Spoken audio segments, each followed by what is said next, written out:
किसान साथियों नमस्कार। आप देख रहे हैं हमारा चैनल द टॉप ज्ञान सारथी और मैं हूं आपका दोस्त अमित। साथियों, जब भी हम लोग चने की खेती करते हैं तो उसमें हम लोगों को देखते हैं कि हमारे जो फसल में लगने वाले कीट और रोग होते हैं, जिनके कारण हमारी फसल का काफ़ी सारा नुकसान होता है, उत्पादन बहुत सारा घट जाता है। तो साथियों, आज हम लोग उन्हीं सबको कैसे रोका जाए, इन रोगों को और कीटों को, इस विषय में बात करेंगे। तो साथियों, चने में लगने वाले सबसे पहले हम लोग जो इनके कीट हैं या इनकी जो सूंडी हैं, उनके विषय में बात करते हैं। तो साथियों, चने में लगने वाला सबसे प्रमुख जो हमारा कीट होता है वो होता है फली वेधक कीट। हाँ साथियों, ये जो फली के जब भी हमारी फलियां तैयार होती हैं उनमें दाने खा जाता है, उनके अंदर घुस करके फलियों को काट देता है, जिससे उत्पादन काफ़ी ज़्यादा हमारा घट जाता है। साथियों, जैसे कि सर खेत में जो यदि हम लोग देखें तो 4-5 आएंगी, जो ये सुड़ियाँ हैं, इनको हम लोग रोकने के लिए एक जो हमारी दवाई आती हैं उनका छिड़काव करेंगे। तो साथियों, हम लोग जब भी फलियां बनना स्टार्ट होती हैं उस समय ही इसकी दवाई का इस्तेमाल करें। साथियों, उसमें हम लोग इमामेक्टिन बेंजोइक एसिड इसका 1 ग्राम पर लीटर के हिसाब से इस्तेमाल करेंगे। इसके अलावा हम लोग इंडेक्सा स्कार्ब जो दवाई है उसका भी हम लोग 0.75 से 1 ml पर लीटर के हिसाब से प्रयोग करेंगे। साथियों, इसमें क्लोरेंटा नीलीप्रोल का भी प्रयोग कर सकते हैं, क्योंकि साथियों ये दवाएं सिस्टमेटिक तरीके से कार्य करती हैं तो आगे काफ़ी समय तक भी कार्य करती हैं। इनमें लगभग हमें 1 या 2 बार ही इनका छिड़काव देना पड़ता है। साथियों, इसमें हम लोग फली वेधक को रोकने के लिए कुछ हमारी प्रजातियां भी ऐसी हैं जिनमें कि फली वेधक बहुत कम लगता है। तो उसमें काफा चना और कानपुर लोकल और मिर्ज़ापुर लोकल जो हमारी प्रजातियां हैं, इन प्रजातियों का दाना कुछ सख्त होता है, जिस कारण इसमें ये कम लगता है फली वेधक। और दूसरे नंबर पर हमारा जो कीट आता है वो चने का कटवर्म होता है, ये इसका प्रमुख कीट माना जाता है।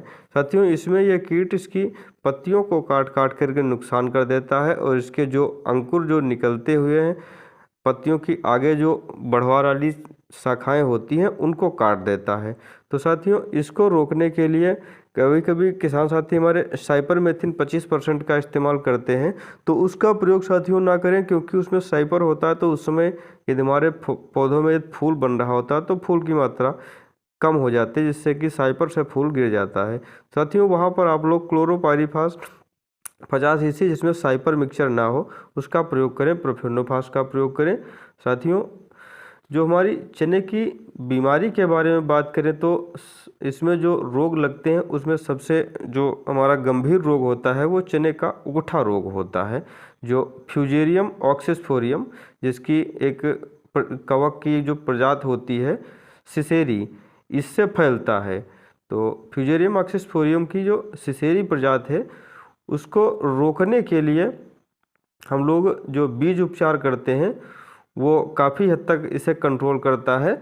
और साथियों, उगठा रोग में होता क्या है कि जो हमारा पौधा है इसमें जो इसकी जड़ें होती हैं, तो ये जो रोग है ये ज़मीन से फैलता है। तो साथियों, इसमें जो इसकी जड़ में 2 भाग होते हैं, जाइलम और फ्लोएम। तो जाइलम जो है ये पानी की मात्रा को पौधों तक ले जाता है, जिससे पत्तियां अपना भोजन बनाती हैं और इसमें क्लोरोफिल इकट्ठा करती हैं। जो फ्लोएम होता है, इससे जो हम लोग खाद वगैरह देते हैं, इसका जो खनिज तत्व जाता है ऊपर को। तो साथियों, उसमें जो ये जाइलम वाला भाग है इसको ये तोड़ देती है, इसकी कवक। तो वो कवक से जब इसका संपर्क टूट जाता है ऊपर पानी का, तो उसमें पौधा पूरा का पूरा सूख जाता है। जिस अवस्था में होता है उसी अवस्था में साथियों हम लोग बीज उपचार से इसको कंट्रोल करें, और जो हमारी ज़मीन है उसको हम लोग ट्राइकोडर्मा डाल करके ज़मीन को उपचारित करें, जिससे कि हमारा ये रोग आगे चल के फसल में ना लगे। साथियों, यदि रोग ये कहीं कहीं पर लग जाता है तो उस समय हमें तुरंत ही इसका रोकथाम करना चाहिए, जिसमें हम लोगों को ये जो स्टार्बिन प्लस डिफिनोकोनाजोल दवा का उपयोग करना चाहिए। साथियों, चने का जो शुष्क मूल गलन होता है, जिसमें ड्राई रूट रॉट बीमारी का नाम होता है, तो इस ये जो हमारी जो बीमारी है मूल गलन वाली। तो इसमें एक कवकें सूख जाती हैं कि जड़ों के ऊपर से जो इनकी छोल होता है जड़ों का वो सब सूख जाती है, जड़ें सभी गल जाती हैं। तो ये जो बीमारी है ये कवक के द्वारा फैलती है और इस कवक का नाम होता है राइजोक्टोनिया बटाटिकोला। साथियों इसकी रोकथाम के लिए आप लोग जो बीज उपचार करें और बीज उपचार के अलावा जो हमारी मिट्टी है उसमें हम लोगों को कुछ फफूंदनाशकों को मिला करके तब बुआई करनी चाहिए। ये रोग हमें उत्तर प्रदेश और राजस्थान के कुछ जो असिंचित क्षेत्र हैं उनमें देखने को ज़्यादा मिलता है। साथियों एक जो है हमारा चने का झुलसा या चांदनी रोग होता है। साथियों जो चने का चांदनी रोग होता है ये एस्कोसाइटा रोबियाई नामक कवक के द्वारा फैलता है। इसको भी हमें कंट्रोल करने के लिए बीज उपचार जरूरी है। साथियों जो चने का धूसर रोग होता है जिसे हम लोग ग्रे मोल्ड के नाम से जानते हैं, ये जो है कवक के द्वारा फैलता है ये भी। तो इसके जो फैलाने का कारक होता है उसका नाइटिस सिनेरा राई होता है इसका नाम। साथियों इसके लिए आप लोग जो इसका बीज उपचार करेंगे कार्बेंडाजिम मैंकोजेब से करने के बाद जिसमें 15 दिन के अंतराल पर एक दवाई छिड़काव होता है। जब भी उस दवाई का नाम होता है एजोक्सिस्ट्रोबिन प्लस बैक्टीरियामाइसिन, उसका आप लोग 15 दिन के अंतराल पर 2 बार छिड़काव करें। साथियों इसमें हम लोग एक सुझाव आप लोगों को देना चाहेंगे कि जो कीट लगता था फली छेदक को रोकने के लिए एक जो परजीवी कीट आता है उसका नाम होता है कैम्पोलोटिस क्लोरिडी नामक जो सुंडी होती है। ये उस सुंडी को मार देती है जिससे कि ये काफ़ी ज़्यादा प्रभावी होती है इसकी रोकथाम के लिए। आप लोग जैविक नियंत्रण में ऐसा कर सकते हैं।